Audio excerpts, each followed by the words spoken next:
Hey everybody, from deep in the heart of my basement, with a fireplace going, a cat beside me, and minus 22 degrees Celsius outside, I bring you the next episode of the Mental Health Warriors podcast. If you want to support the show, not only would I be eternally grateful, but it would be an amazing contribution to somebody else. So if you listen to this episode, you like what you hear, you think you can help someone, just share it with them. Send them a message, share it on Facebook, whatever. It's really just a couple of clicks and it could literally impact someone's life. And it helps us reach more people. And that's the more people we reach, the more people we can potentially help. And man, that's why I'm doing this. And so your help would be great. And for financial support, if you want to head on over to patreon.com/mentalhealthwarriors, that would also make me eternally grateful. So this conversation with Carlton Mack was absolutely awesome. And here's why, because I had no idea what we were actually going to talk about before we started recording. I knew of him. I knew he'd written a couple of awesome books. I knew he's this huge, big, powerful dude. And I know that he writes a lot of poignant, compelling, meaningful, and deep things, posts on Facebook. And he's just a super articulate guy. And because we all have a tendency to judge people and look at, stereotype them and stuff, he just doesn't physically appear to be a guy that would be like this warrior philosopher. So we had this conversation and it was enlightening. I just loved it. We got to know each other. We talked about some crucible experiences in our lives. And we also talked about our own journeys of, personal development, evolution, whatever you want to call it, and how some of those dark moments that may in that time have seemed to be a huge mistake were actually turning points for us to become vastly better human beings. And he's got a great story. He's very, very introspective and articulate and thoughtful, but he's also really open about the fact that, just like me, just like all of us, this journey is a lifetime endeavor and it's not linear. And there are things that are going to work out the way we want. There's things that are not going to work out the way we want. And we need to keep learning, keep reassessing, and just keep moving. And that's really, if that's what we choose to do. And I think another thing that he talks about, especially that ties into the emotional and mental health piece, is that we are not our thoughts. And we have great power to be able to do different things with those thoughts, to be able to defeat limiting beliefs, to be able to own the narrative that's been running through our head and change it, and then take different actions as a result of it. It's not easy. Obviously, it's not easy, but fuck, man, is it ever worthwhile? And it's something that, even though most of us often feel powerless to do it, it is something that is totally within our power to do. It's a skill that can be developed, and it's a massively important way we can change our lives and how we interact with the world. So, I hope you enjoy this conversation with my new awesome friend, Carlton Mack. And I'm sure it's not going to be the last, because I felt like, and I said this a number of times in the podcast, but I felt like I could talk to this guy all day long, probably for multiple days, and probably just be scratching the surface. So I hope you enjoy it. I know I did. And we will see you on the other side. Warriors are not born. Warriors are forged in the crucible of adversity. Warriors without fear are warriors without courage. We are men, destroying stigma and stereotypes. We are a band of brothers, because in brotherhood there is strength. Our weapons are strength, empathy, and honesty. We are mental health warriors. And this is our voice.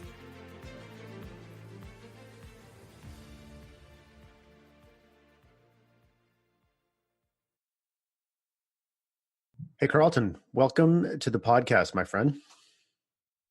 Thank you for having me, Jason. Glad to be here. You are, I follow you big time on social media, and you are this amazing combination of this freakishly strong badass, but you're also like this incredible poet. You post some of the most insightful, deep and meaningful posts of anybody of the 5,000 people I have as, quote, friends on Facebook. So I'm really looking forward to hearing how you got to where you're at today and where you came from, man. Because I suspect, just based on the research that I've done outside of what I normally see, you've got quite an interesting backstory. I've had it's been interesting is an apt word. Um, it's been a great journey thus far. I mean, the highs and the lows, and the last several years especially have been really eye opening for me. So I call it typing out loud. So the things I post on Facebook are usually things that I'm thinking about, I could be going through, or was inspired by something, and I really just look to get people to think, not necessarily to agree with me, but just to think. Yeah, I love that. So, Go ahead. I'm sorry. Yeah, no worries. When you say eye-opening, what does that mean? So the last 2 years have been eye-opening. Well, my first book that I published called Redemption, that was, I would say, the beginning of it. I mean, I've always been kind of I come from a family of educators. So my mother and father, they both are in the school system in the county where my sister and I grew up. My sister, she's a Duke graduate. She has her MBA. She has her law degree. So, I was an average student. She's the scholar. Mm-hmm. But, I just I caught on late. And so in 2012, I got into an altercation. I was out at a bar, got into an altercation, and I ended up punching a guy. He pressed charges, and I spent the next 2 years in and out of court. I lost the first court case, and I ended up appealing, and I ended up winning a jury trial, 6-person jury trial, but the whole thing left a bitter taste in my mouth, and I began journaling about it, and I was like, okay, I can't get everything into this journal. It's not gonna, it's not enough. So what I did was I started to look into other deficiencies within my character, and I can't say I always liked what I uncovered or unveiled, but it helped me tremendously as a person. And once I was on that trail, I was hooked. So now, I want more. So, being vulnerable is something that I look forward to and I embrace, because, now it's like that anytime I get a new moment of awareness or consciousness, it's a gift and a curse. Now I'm no longer ignorant on something. I can see it, and now I can make a conscious choice. I can, I can't act like I don't know. But then sometimes there's a sense of loss when you undergo change, because we want to go back to the place, we used to be, the person we used to be, but that place no longer exists anymore. So we get homesick for a place that no longer exists, but we're now this new person. So I struggle with that, but I still press forward.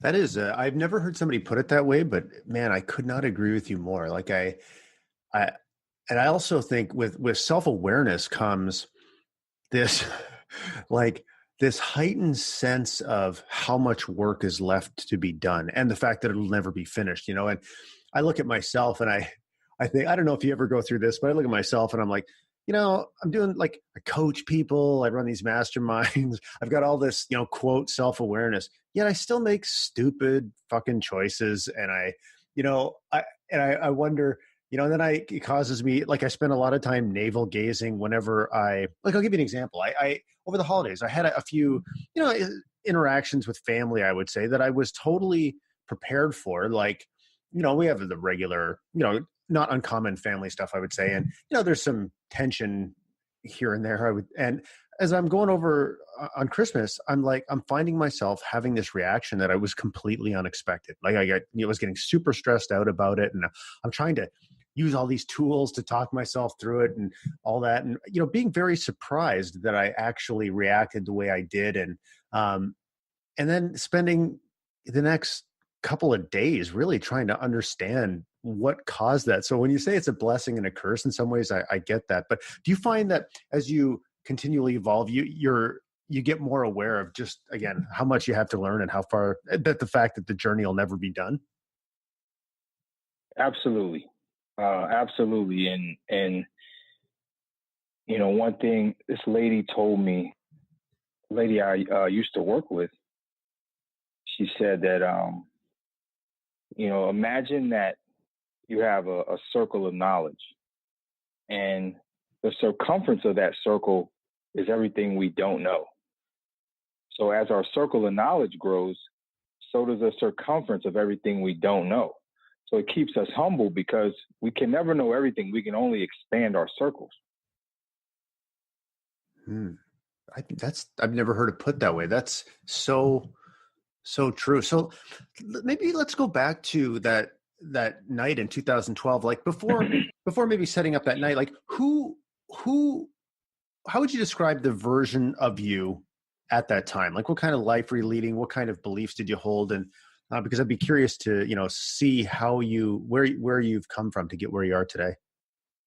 Yeah, it's a good question. I come from not hardcore, like family oriented. And my parents were, I'm old school. I received old school discipline, which, I loved. And I feel sorry for some of the younger generation that they won't ever experience it. So, it's just strong family values. But big on like manners and courtesy and being better than your friends. And that was something my parents always preached: be better than your friends, be better than your friends. But, when you're 14, 15, 16 years old, I didn't quite get it. So, around the time when I went out that night, this was a time where I had, or before I go there, I was, I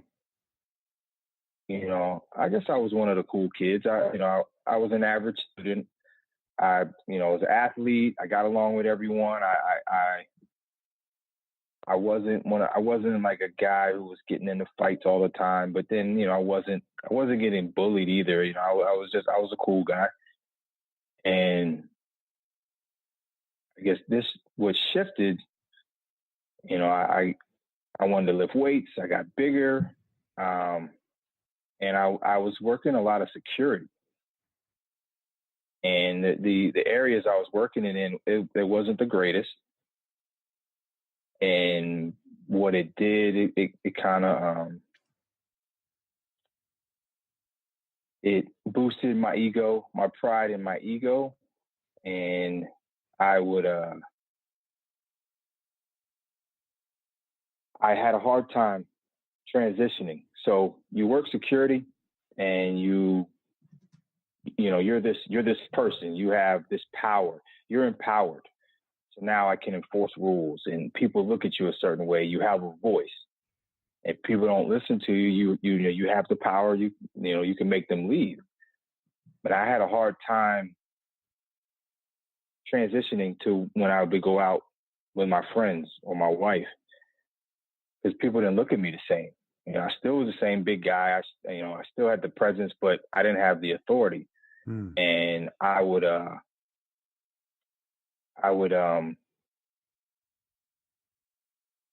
what's the word I'm looking for? Overcompensate? I cannot think of the word. I'm drawing a blank. But basically I set myself up for disappointment with my own expectations of how of how I thought people should view me. But that was a part of it. Even if I wasn't working security, I confused my standards with other people's. So say we're out having a drink at a bar that's going to be crowded and filled with drunk people, and somebody bumps me. Now, I'm like, I was the type of person I had to address that, why'd you bump me? How come you didn't say excuse me? Because I grew up with those values. Like I grew up with manners, so I thought everyone grew up with manners. So as soon as you didn't say anything, now I am interpreting it as disrespect. And then when I ask you about it and you still don't say anything, now I'm just getting more and more irritated, which then led to anger. So now, because of, my interpretation and my assumption that you were raised as me and you had the same values as me. So now, now my pride is in it. And, that's really what it came to a head. And not that I wasn't always, going around hitting people, but it was amplified when I was lifting more and I was working security. And so I had more of my chest out in this entitlement of how I should be treated, because, most people, you get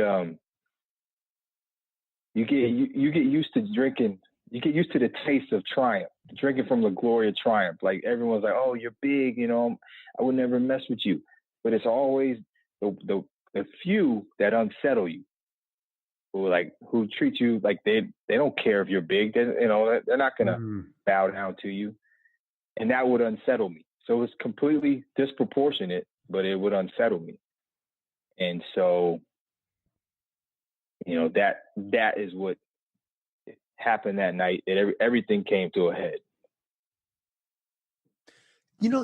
So when you talk about, I went through this phase of my life too, and I never actually thought about it this way or really reflected on it this way until you mentioned it. But I went through this phase of my life where I fancied myself to be quite the bodybuilder. I was certainly nowhere near your size, but I was still, bigger than the average person. And there would be exactly what you say. Most people were quite impressed by all that, but there would be these other people who it didn't mean anything to them. And that I had the exact same reaction. And I wonder, I feel like I don't know if it was like exposing the own flaws in my own thinking to myself, in a way that I wasn't prepared to deal with, because I felt like when somebody was really confident and they treated me, maybe they appeared even in a way that was, say dominant, or that I interpreted to be dominant over me. And I didn't have the, emotional wherewithal to be able to handle that, because I was just so used to relying on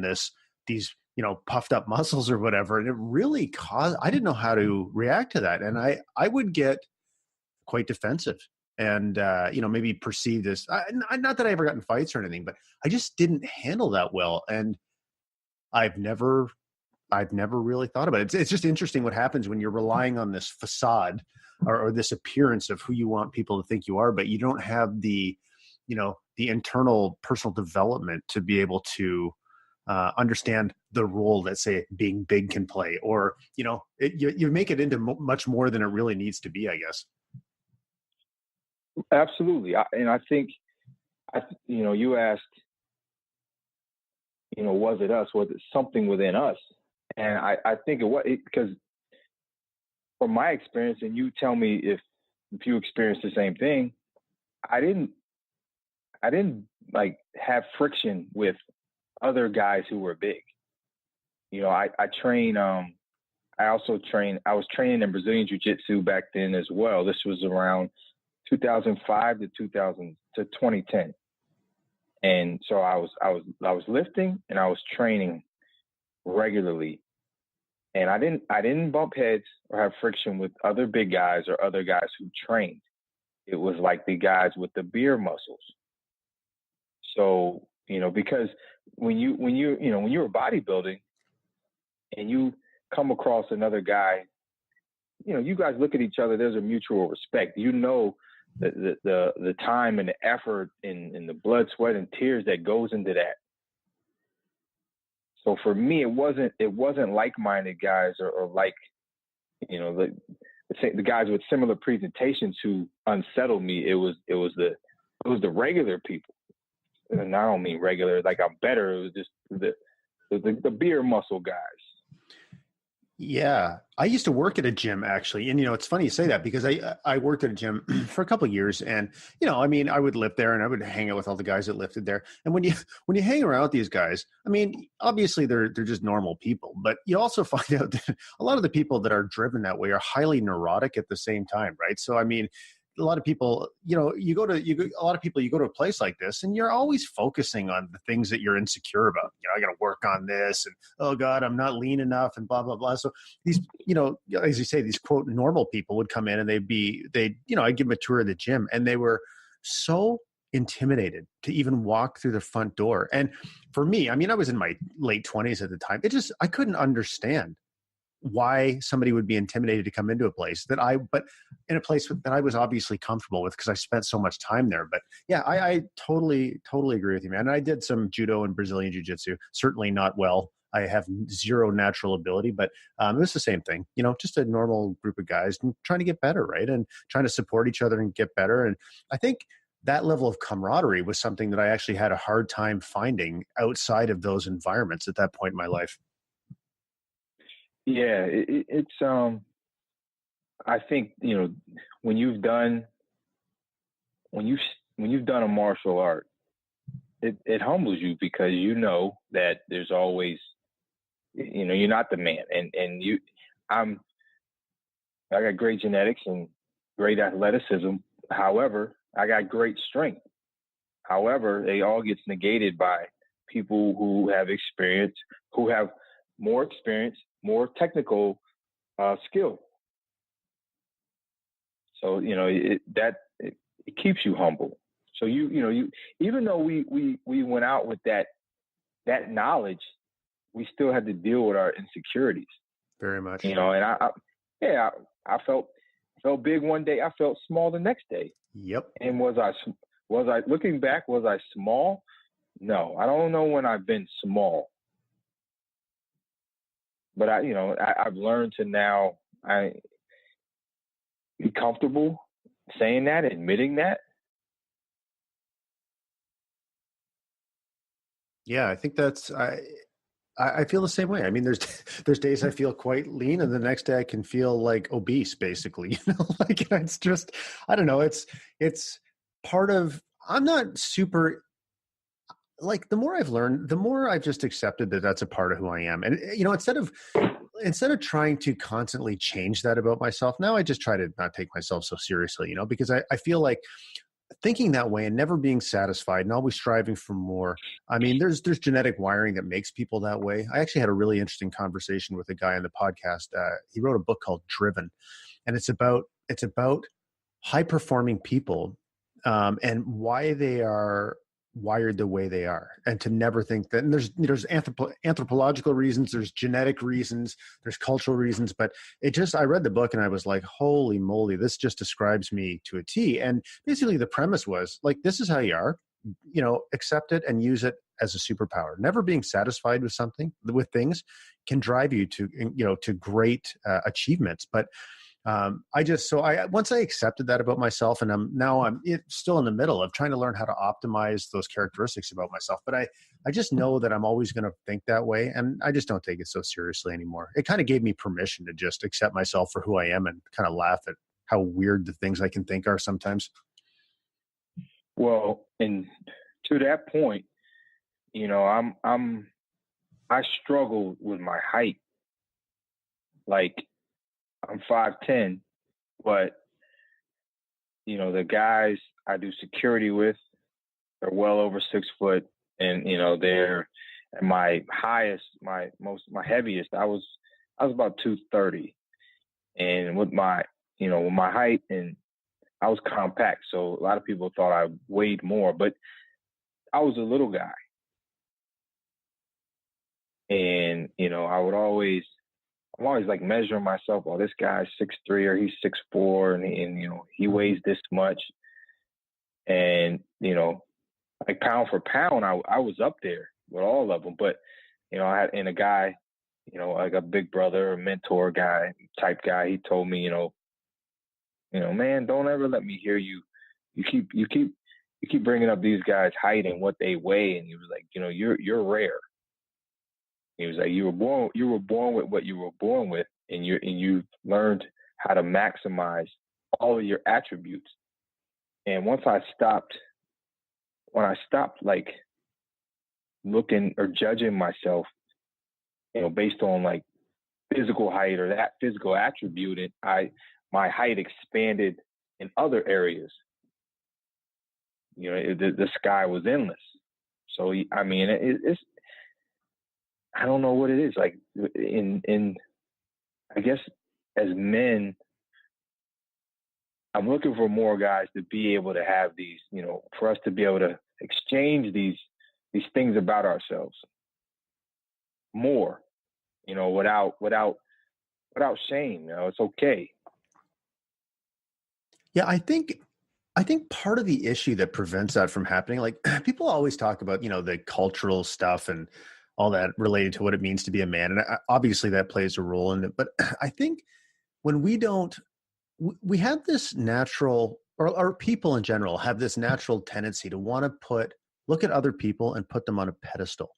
But I think where that comes from is a lack of, feelings of self-worth or self-acceptance or self-love or whatever you want to call it. Because when you don't love yourself as you are in this moment, you naturally want to look around. Like you want to, when your internal worldview is one where you say, I'm not good enough, or I don't measure up in these ways. What you do then is you unconsciously bend your outer world to confirm your inner worldview, right? So if I don't think I'm good enough, then naturally what I'm going to do is I'm going to look at people, say like you, for example. I'm going to look at you and go, oh my God, that guy's bigger than me, and all that kind of stuff. So when you're coming from a place of lack, I guess, and how you look at and treat and feel about yourself, you want to put people on a pedestal. But when you truly accept yourself for who you are, faults, strengths, ridiculous quirks, history, and all that stuff, and you're just like, man, this is just me right now, and that's it. It's amazing how much that, whether it's raises you up or levels the playing field. But I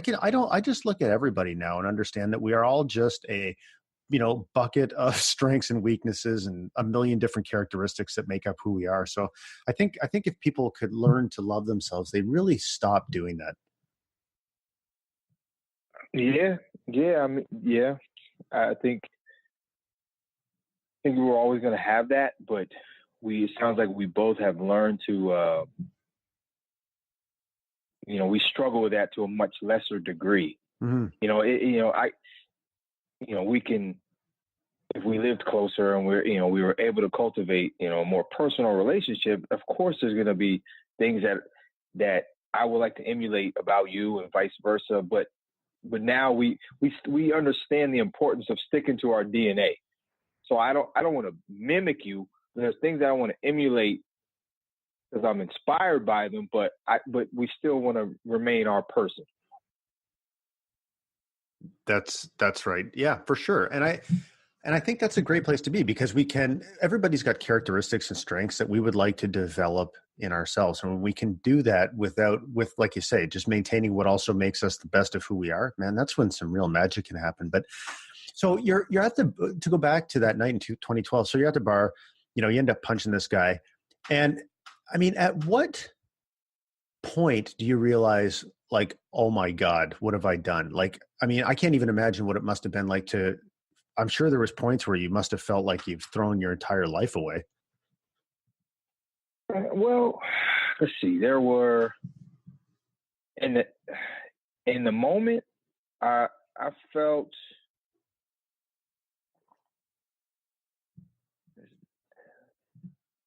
vindicated. Is that the right word? Justified. I felt it was preventable. Mm-hmm. I was standing at the bar with a guy. It's a crowded bar. I'm just standing there. We're going to take a shot, and it's crowded. We're shoulder to shoulder. The guy puts his hand in between our arms or shoulders, and I'm like, we're gonna take a shot, then we'll be out your way. And he said, he was like, all right. So then we took the shot and we got out the way. I was like, here you go, man, no problem. And he said, oh, there's no problem. We're not in the hood. And Jason, I don't know what it is, but I know what it is, but that just set me off. And I mean, we've been talking for almost a half hour. I don't think there's anything about me that screams hood. Right. So, I took offense to that, and I was like, that shit was uncalled for. He's like, yeah, what? And then, he stepped and I hit him. He stepped to me and I hit him. And here's how the world works. This is how I knew. Now I know now that I was supposed to get caught. I got thrown out of the bar. I was walking to my car, and I got around the corner, and an officer stopped me. Now that officer he wasn't there because of me. There was a guy who was trying to get into the bar, and he looked young, and the bar took his license and his military ID, and he called the police on the bar at the same time, and they had showed up at the same time. I had just happened to leave. And that's when they were like, they told, this guy, he's got in a fight, he hit a guy. And that's when the officer came after me. So I was gone. I would have made it to my car, and because this guy called the police on the bar, I ended up getting caught. So that's how I know, like, the universe works in special ways. Yeah, you're right. And so what happens then? Obviously, you get arrested, but I mean, and you mentioned you went. No. Oh no, I didn't get arrested. Well, I didn't get arrested. And this is important. Now, it's just my reality, and it's not, all these things that we see going on with police, namely white police with black youth or black young men. The area I live in it's not a bad area. Arlington is a very affluent neighborhood, but I'm still a big black guy who punched. I think it was half white and half Afghan, and I still punched this guy. So they had me come back, and basically I stood on the wall, and I didn't say anything unless if they weren't talking to me or asking me questions. I stood there and I shut my mouth. I wasn't aggressive. I wasn't cursing. I wasn't loud. I just stood there, and basically the officer, he told me, you're either going to have to, apologize, or, if he pressed charges, we'll see, we'll go from there. So he pressed charges, and they didn't arrest me. They didn't detain me. They gave me it was like a ticket, like really like a citation to show up for court. But I know that had I been aggressive and been pacing back and forth and cursing, they definitely would have. This happened on a Saturday night. They definitely would have locked me up. So, that's another conversation. But I think about some of the youth, whatever, of all colors and ages. If I could, that would be a message those moments, even if you're wrong, even if the officer may be wrong, not to gamble in those moments and just let that play out. It could have been worse for me, but I had my wife with me, and I was like, I didn't want to make it any worse than what it was. So then you go through 2 trials, but what did you, I mean, I can't imagine how stressful of an experience that must have been, especially, I guess getting found guilty and then having to appeal it. Um, but what did you learn about yourself through by going through that process? Well, after immediately after, and that, I'm like, yeah, I was feeling good about myself, but for the wrong reasons. Because I hit this guy, knocked him out, and I'm telling everybody about it. And it was a guy I worked with, and he was like, you can't live off that satisfaction. And it had a literal and a figurative meaning. And by literal, I mean, I work in the Pentagon. I have a top secret security clearance. And, I had to tell my boss. I I got into this bar fight. Now, mind you, you've seen me in my appearance. I don't know if my boss is thinking like, does he do this often? And if this is the only time he got caught, is this an accident? Is this an anomaly, or is this something is this gonna be a pattern? So I have to update him. And when I lost the first case, it was actually it was a misdemeanor, so it's not clearance revoking. But let's say this guy would have fallen back, hit his head, busted his head open. Now, this misdemeanor assault turns into aggravated assault. And then it's a felony. I lose my clearance, which means I lose my job, which means, now my wife and I lose our house. So, when he said that to me, it really, it stuck with me. I hadn't began learning the lesson yet, but it stuck with me. And what I did was I stayed in for like 2 months, because I was still pissed off. I still had a chip on my shoulder. Like, I go out, I know how to act. If I do something wrong to somebody, I apologize. I say, I'm sorry. I say, excuse me.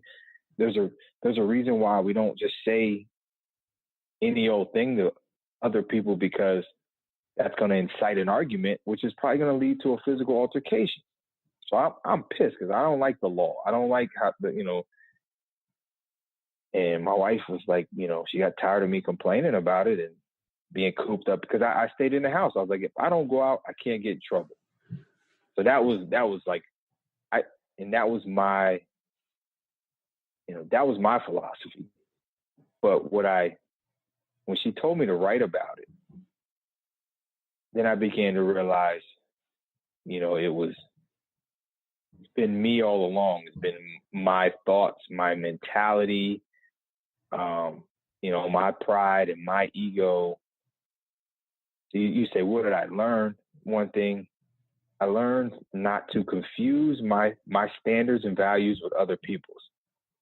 That expectation that everyone was raised the same got me in trouble time and time again. I learned not to prime myself with negative words. Like I prime myself with, pride and ego, and don't take anybody's shit, and you got to stand up for yourself, and you got to check people. So as soon as these things would happen, I'm already primed to be aggressive. I'm already primed for confrontation. And because I treated it, you would think that these people have predetermined before they went out, when they see this big black bald guy, they're going to bump him, or, and they're not going to say, excuse me, they're going to step on his foot. Almost like I treated them like they had planned it. Mm-hmm. And this was all based on my mentality and how I was priming myself, and the words I was priming myself with. Well, I was already, it just involuntarily came out as aggression. That got me in trouble a lot. Caused a lot of pain too. As far as, internal pain in your own mind, or like pain in your relationships? More so in my mind, because you couldn't tell me it wasn't real. Meanwhile, like you know, I'm sure the people around me, you know, knew like this is a bar, you know, this is a crowded bar. People get drunk, you know, people act foolish. You know, I didn't take that logic into consideration. I was stuck on my own logic, and I wanted everyone to agree with me. And a lot of times I think people just agree because I have such a strong character. I'm stubborn. I'm an Aries, so I'm stubborn. Me too. When's your birthday? So, what day is your birthday? April 17th. Oh, mine's the 14th. Oh yeah. So you know, people are like, oh yeah. They're gonna say whatever they're gonna say, because they're not gonna want me to direct my frustration to them. So it was definitely. I would say, like, okay, here's an example. I hope these assholes aren't out tonight. Now, anyone who knows, if you're going out to drink, there's going to be some assholes. Always. So instead of me saying that, I should have been saying, you know, I hope I am doing enough to be able to handle them, to be able to, you know, handle myself. If I encounter them, what can I do to alleviate any friction soon, you know, to the best of my ability in the best way possible. I wasn't looking at what I could do. I was hoping they weren't out. They didn't do anything. So I was empowering them. So as soon as somebody stepped on my foot, that was it. You know, I'm like, I had no control. Like, damn it, you should have known better. Mm-hmm. So you said something really, really important there, and I'd love to dig into it a little bit. So what you basically did was you construct, like, the prison, you know, of your thoughts was entirely of your own construction. And you said as you were writing, your wife encouraged you to write, and you went through, and you know, as through that process, you realized it was really you. And man, like I've gone through the same thing. You know, for me, probably the most important thing for me was my rationalizations for my own addiction to alcohol. You know, and if you had told me that my way of thinking was changeable, and that I owned it, I would have thought you were crazy. You know, because I was so wrapped up in my own, like, rationalizing my own behavior.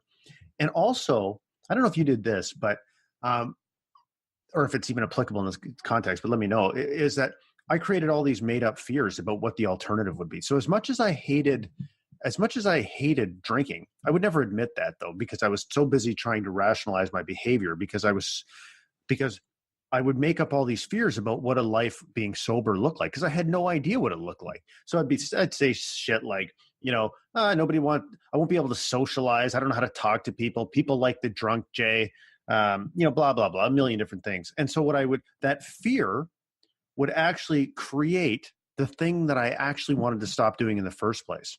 Because I would blow these fears up so much that it was actually just easier to keep drinking, because at least it was familiar. So my own irrational, well, I want to say they were irrational. They made sense to me at the time, but my own fears were invented by me, and they kept me doing the thing that I didn't want to do. And then I stopped, and I was like, that was for me the biggest probably moment of self-awareness, or one of my most important ones, I would say, is that none of those fears came true, man. Not one.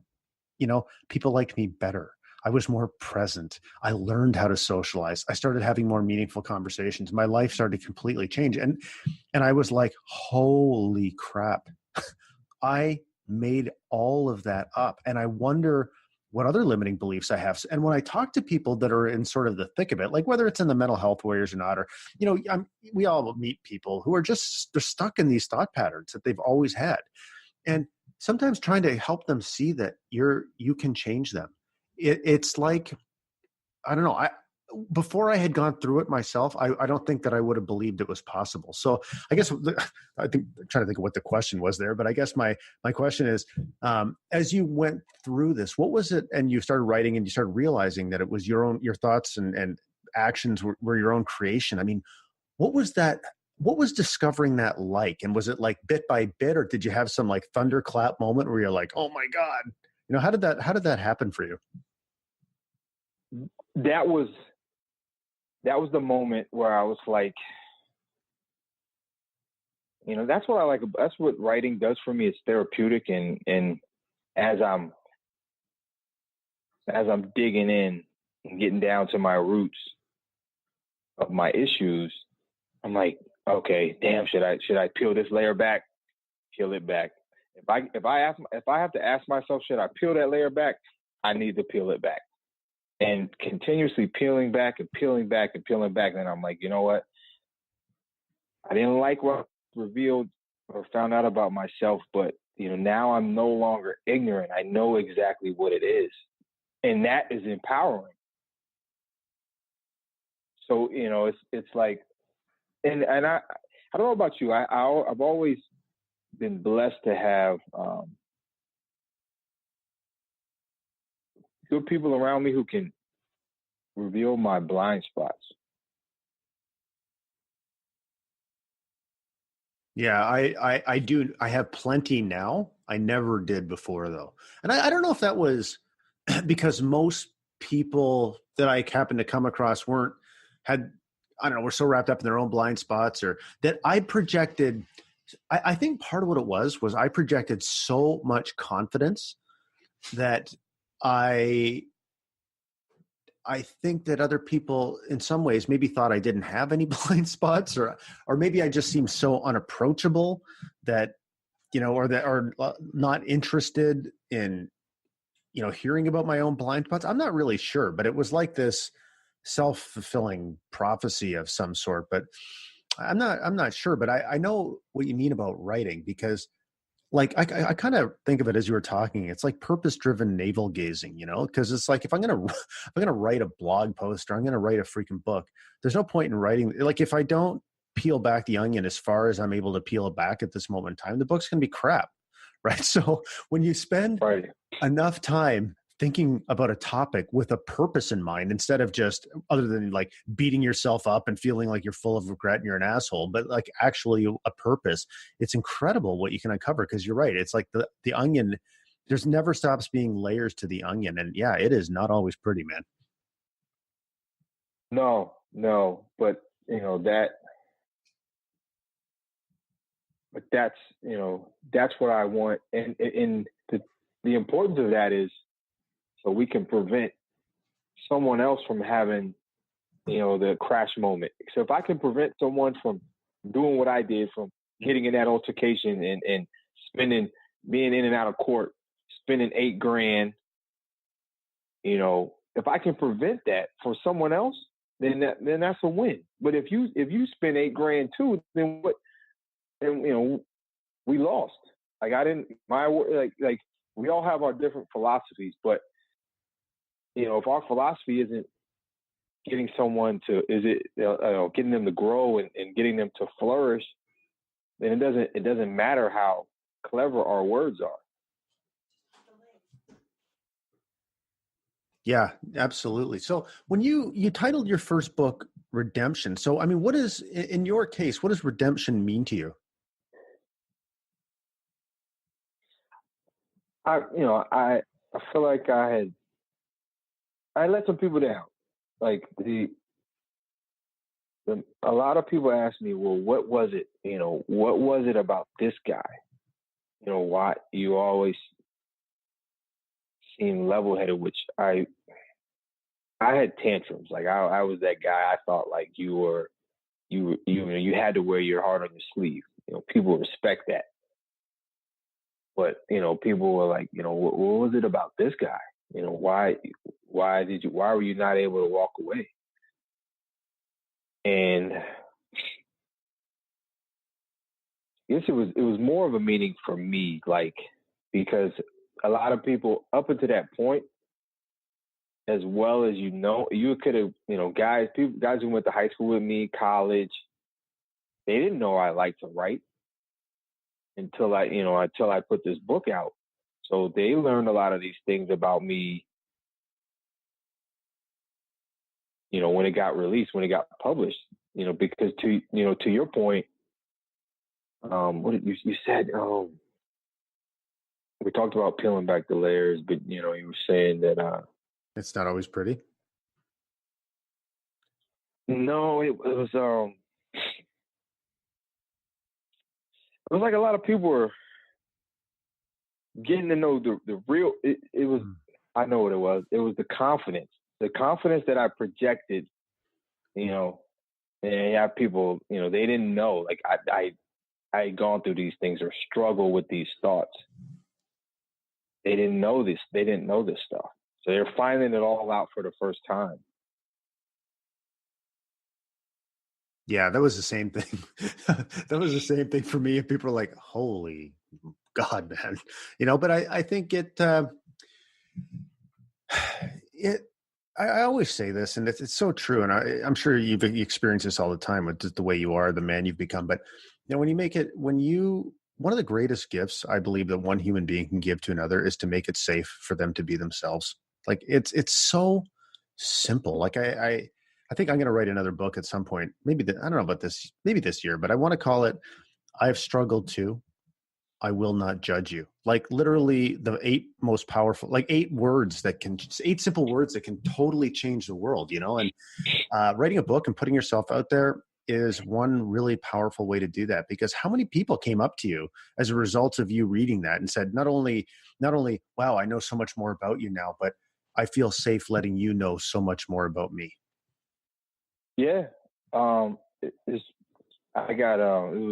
the feedback was great, and it definitely validated, my reasoning for writing it. It was awesome. I mean, and having published one, it especially when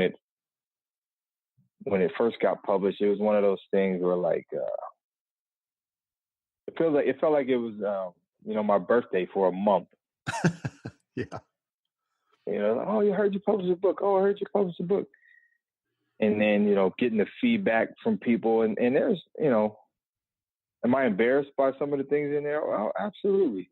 But at the same time, like, hey, this is me. I think, with growth, experience, we get more comfortable in our own skin. Yeah. And, I think too, what I learned from writing the book was, I think the most powerful or one of the most important lessons I learned from writing the book was not having mastery over a subject is no reason not to attempt it. So, when I started writing a book, I had no idea how to write a book, man. Like, in fact, I had started writing one before. It was about vulnerability too, but I didn't know how to write a book. So I got like 50, 60 pages in, and I'm like, I don't even know what this book is about. I don't know who it's for, and I suck. And then basically I just, shelved it. And then out of the blue, somebody, Hogan Hilling, a guy in the Dad Edge group, but he reached out to me and he's like, oh man, I love everything you're doing. And he helped me introduce me to the publisher. He helped me write the whole book outline. He like offered me moral support while I was writing it. And, but the thing is, as far as the subject matter goes, I knew that I was passionate about it, but I didn't know enough to write a book when I started writing it. I just knew enough to start writing a book. And then when you spend like 4 months or however, I think it took me about 4.5 months. When you spend that amount of time thinking about a topic, you develop, a lot of insights about it. So by the time I finished writing the book, I knew a hell of a lot more about vulnerability. I knew a hell of a lot more about myself, and I knew how to write a book, but if I had let myself, my perception of my own lack of capability in doing this stop me from doing it, or if I had to let that be the drive my actions, I never would have written the book in the first place. And that applies to so much of life. It's just like taking that first step and into the unknown and being confident that, man, it's a journey, and every obstacle you face, you'll learn something. And by the end of it, you'll be better, more educated, more insightful. And it is that simple. Now, but yeah, like you said, now, like right, that, we a lot of times we think we start something out. We think we have more knowledge and experience and ability, and then we realize we don't. And like you said, then we abort, we stop. Oh, it's not for me. I shouldn't keep going. But it's not. The goal isn't to start in a noble place; it's to end up in one. I'm writing that down as we speak. That is so true. So as you write the book, and then, obviously learn a lot about yourself. You're on your own personal journey. And so at what point did you decide to write your next one? I kept writing, now, how it is as a writer. I was feeling it and I just kept going. The bug had bit me. I kept it going. So what's attributes of man? Tell us about that.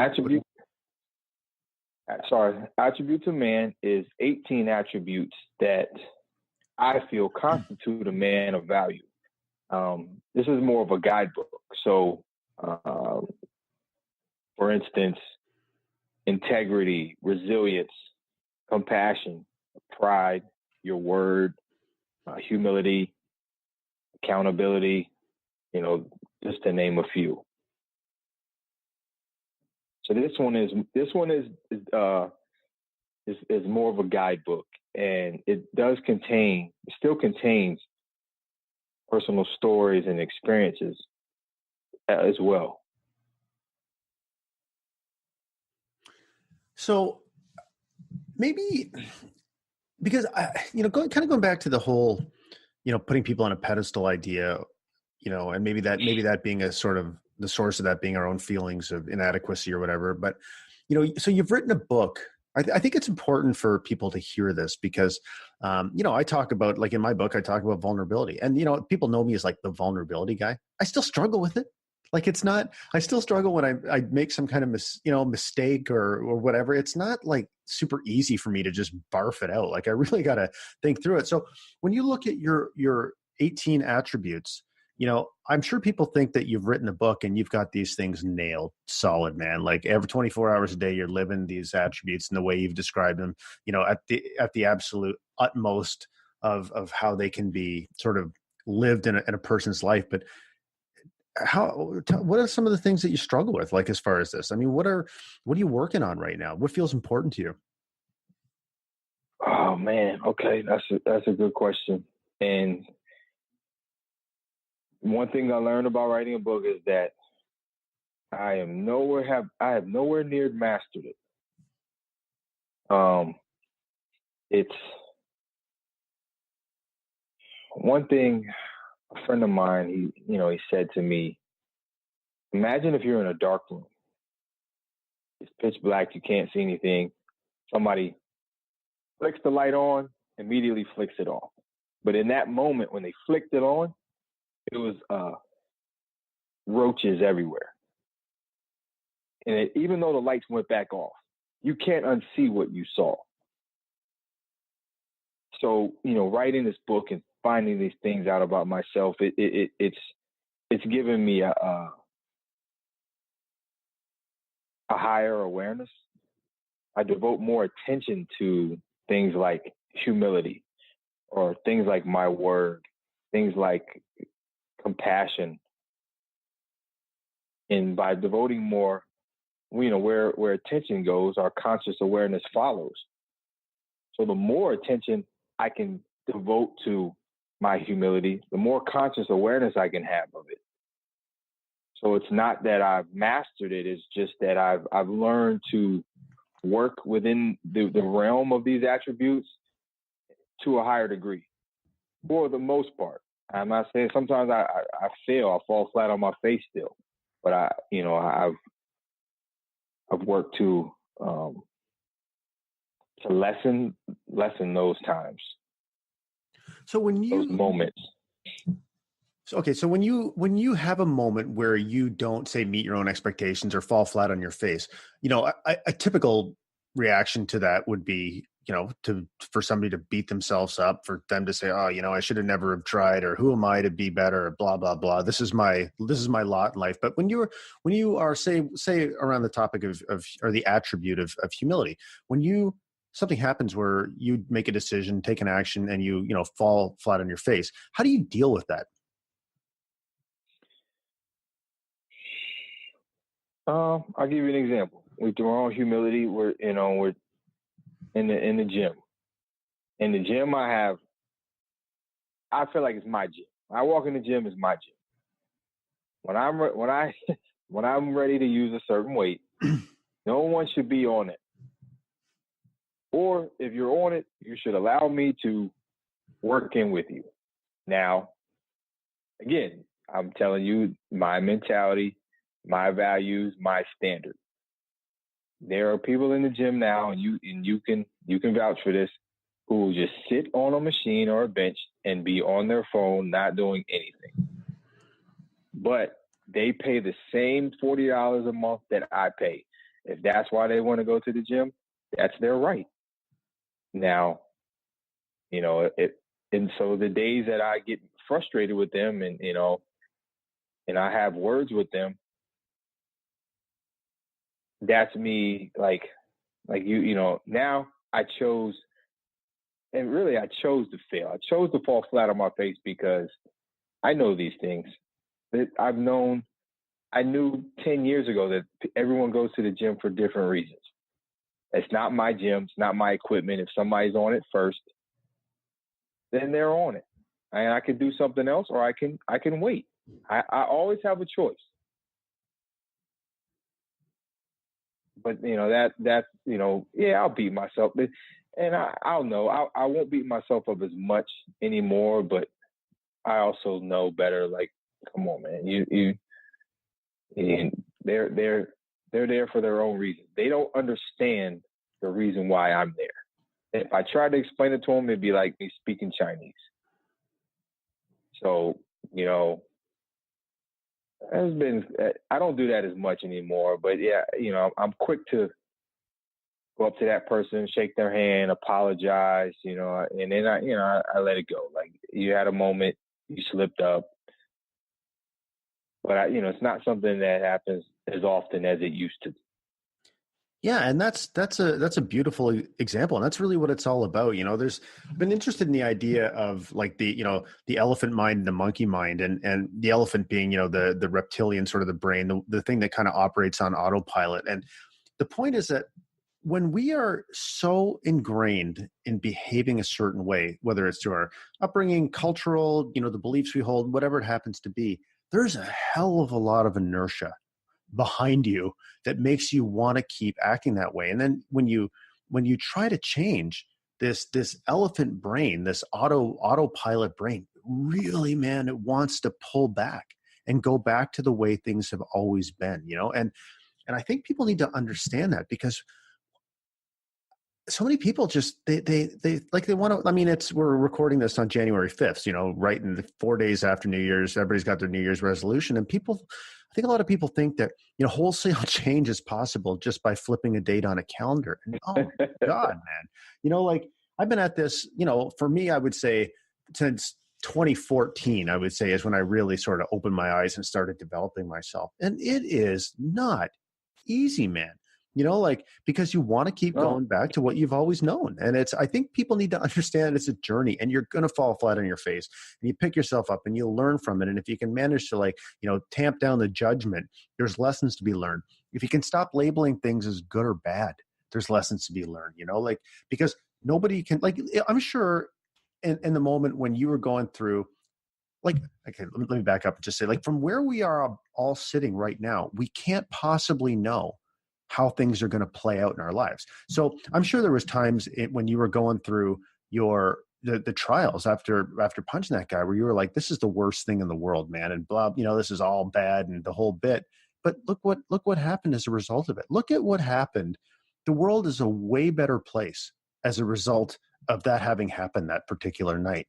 Would your personal development and evolution and the contribution you could make to society, I suspect it's far greater now than it would have been if maybe nothing had happened that night.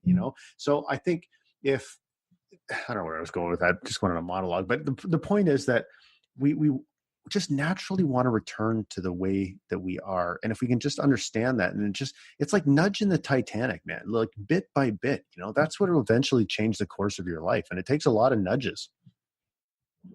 Yeah, no, thank you for saying that, about, me being able to contribute to the world. But I know now, if I didn't get caught, I would have gone out the next weekend looking to make an example out of someone else. So my mentality, it was only going to get worse. You talked about the elephant brain, and there's this saying, the elephant and the rider. And the elephant represents our emotions, and the rider represents like logic and rationale. And the rider sits atop the elephant, thinking he has control, but his control is precarious because he's so small compared to the elephant. Mm-hmm. And once they have a disagreement about which direction to go in, the elephant's going to win every time. So, when that pull of emotions takes hold of us, now, with our newfound self-awareness, we're better at controlling and disrupting those moods. Putting a stop to them so we don't spiral down the wrong path. Yeah, that's exactly the elephant and the monkey brain. That's the way you describe it is exactly how it works. So typically what happens is the elephant is in control. So, when you got the monkeys or the rider in your example, and, that's not able to control, like the elephant and the rider are all us. They're all you, like they're all within you, right? So they're part of who you are. And so when you can't control the elephant, the rider starts berating the elephant. You stupid elephant, you can't blah, blah, blah. And that's what happens when we judge ourselves for not being able to make change. When if you can take a step back and say, like, what was it about that particular situation that did not allow me to control the elephant? And what can I learn from it? You can probably get much better at handling an elephant, and you can learn to steer it its own direction. But you got to have patience, man, Yeah. And people don't want to, I didn't want to ask myself those hard questions. What was it about? Why did the elephant, what provoked the elephant to charge off in that wrong direction? What were the thoughts going through its head? Because what we don't confront can't question us. So when we avoid those hard questions, we can lean on excuses, and it's hard because when you ask yourself these questions, it's gonna elicit frustration and anger and shame, and those aren't places that we want to be. So we avoid those questions. But now we've gotten better at asking ourselves those questions. That internal, having those internal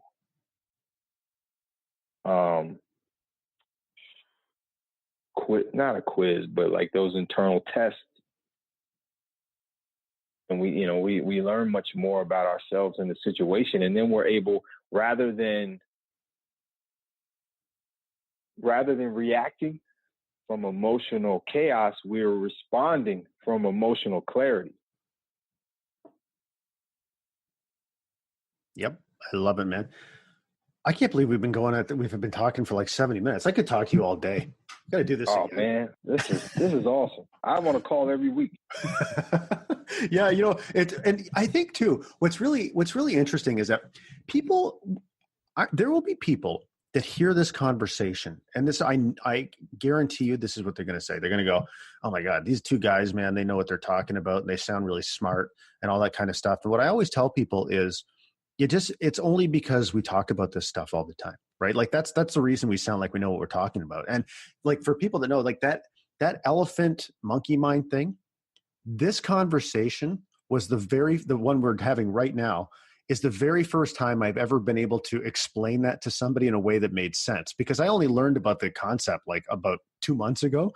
And I've always been like, yeah, and there's this thing like the monkey mind. And then I'm like, but I don't really even know what the hell I'm talking about. So I'm going to stop talking about it right now. So it's just practice. And it's like you listening to your ideas. I've taken away so much from this conversation, and it's like, it's changed me forever. I'll never be the same person again as a result of having this conversation with you. And I will take what you've taught me. Like one of the takeaways, I was actually typing it when you were talking, which is, the idea about not having to begin in an old place, but ending in one. Like that's so freaking powerful, and it's in these conversations, these real authentic conversations, that you learn about yourself, and you learn about the world, and you learn about other people, and you get better at articulating your own ideas, or forming your own ideas and articulating them, and that's why these conversations are so damn important, man. Oh man, I couldn't agree more. One thing you talked about was, like you said, from 2014, like your journey is taken off. And that what I understood and I want to convey to other people is that, when we're in that room and that light switch comes on and like we saw those roaches and the light switch went off, like we can't unsee what we saw. And that's the same thing in life. Like when we have these realizations, now we're awake. So these things that we're like encountering and still going through, these things were always there. We were asleep in the previous years. Now we see them all because we're awake, because of our awareness. And, in terms of how we sound as if we know it all, like, no, we teach best what we need to learn most.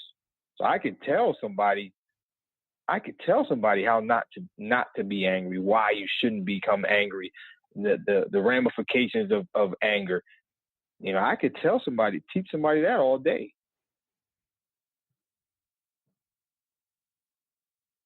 Yeah. Yeah. Man, I love this conversation. So let me ask you, as we wrap this conversation up, if there's any key, we covered a ton of ground here, but are there any key takeaways that you want people to leave this conversation with? Let's see. I'm going to quote Brene Brown. Are you familiar with her? Oh, I sure am. She has great material, great stuff. She said, she said, you can't get to courage without walking through vulnerability.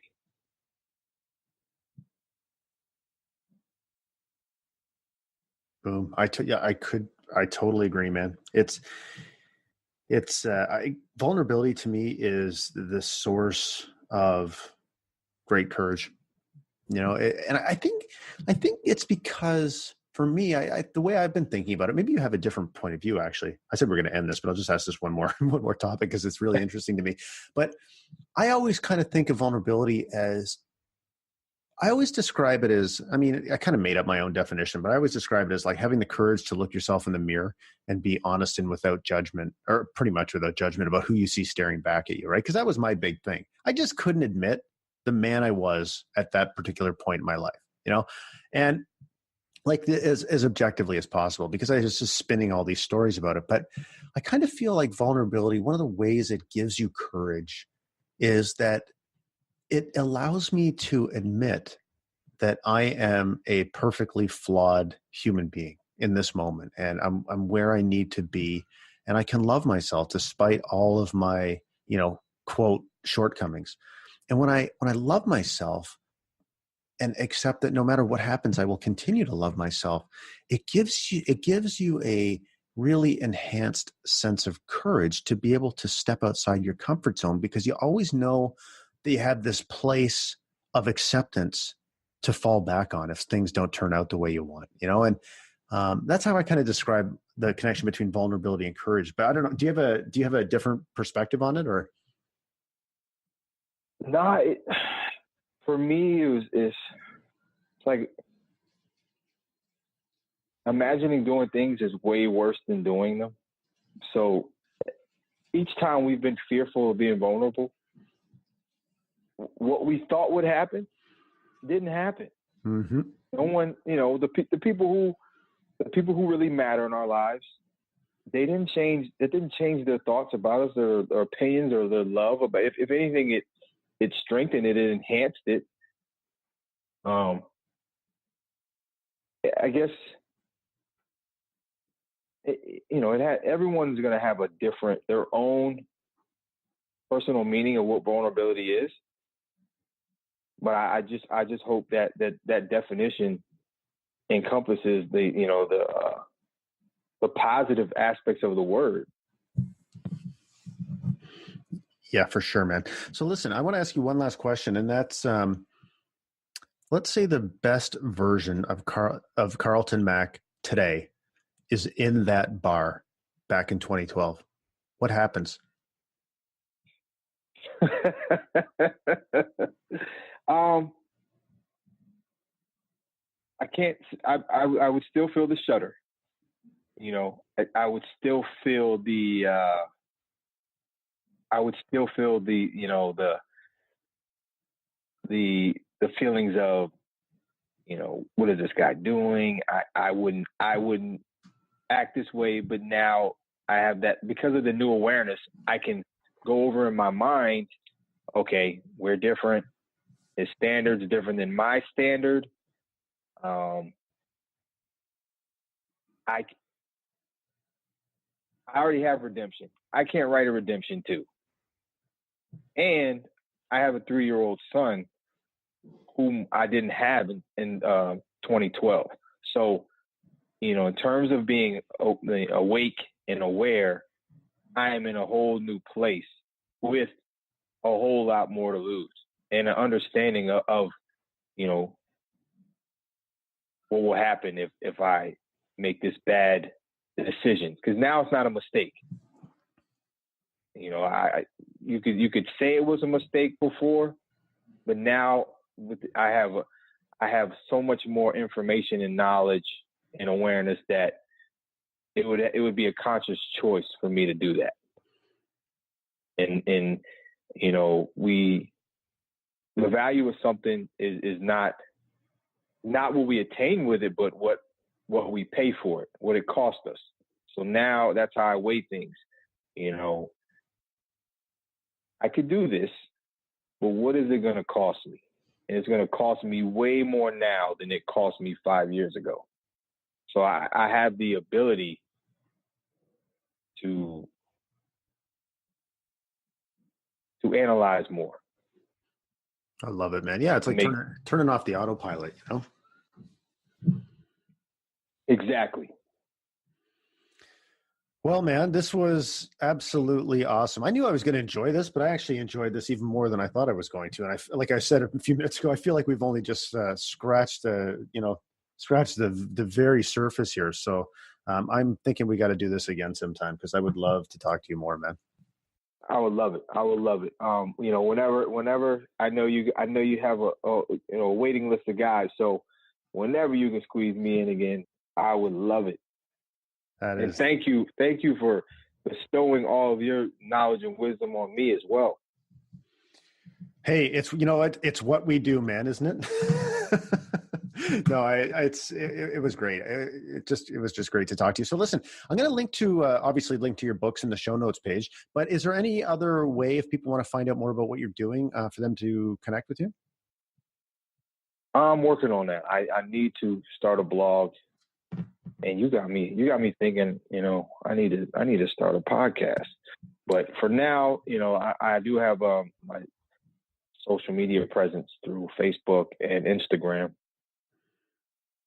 Cool, man. Yeah, well, we'll link to that too. And listen, you ever want to? I mean, setting up a blog is straightforward, but if you ever want the details on podcasting, because it's been an interesting journey, I can walk you through everything I've learned, because I'm telling you, man, it is just such an amazing platform to have incredible conversations with incredible people and then learn, but then have other people learn along with you, as they listen to the podcast. Like it's just a totally virtuous activity. And I've probably I've released about 45 episodes, I think 39 full ones and maybe 5 or 6 like little kind of mini ones.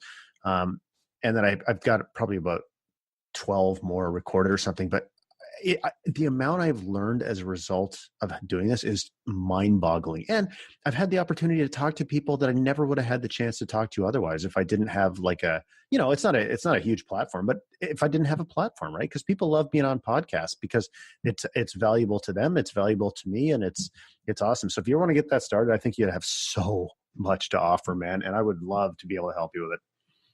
Okay. I'll definitely get with you offline about that. Yeah, for sure, brother. Well, listen, have a great weekend, man. And thanks a lot. This was great. Jason, thank you so much, brother. I really appreciate it. And I enjoyed myself.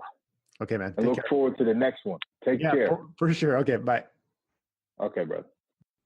Carlton, my brother, that was outstanding. You left me feeling really pumped up and on a high note for a couple hours after that conversation. So thank you, my friend.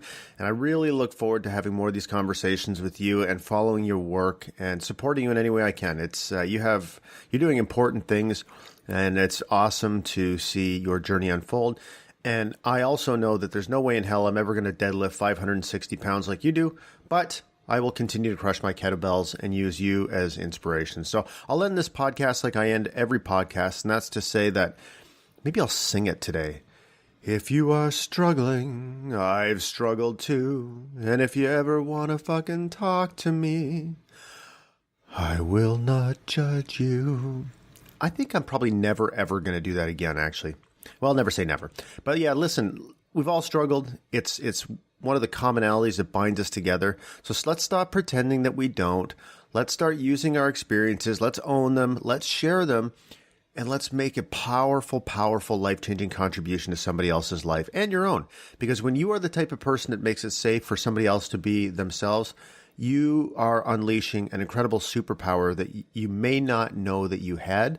And just watch what happens when you start being that person. So hope you enjoyed this episode. And we will see you next time on the Mental Health Warriors podcast.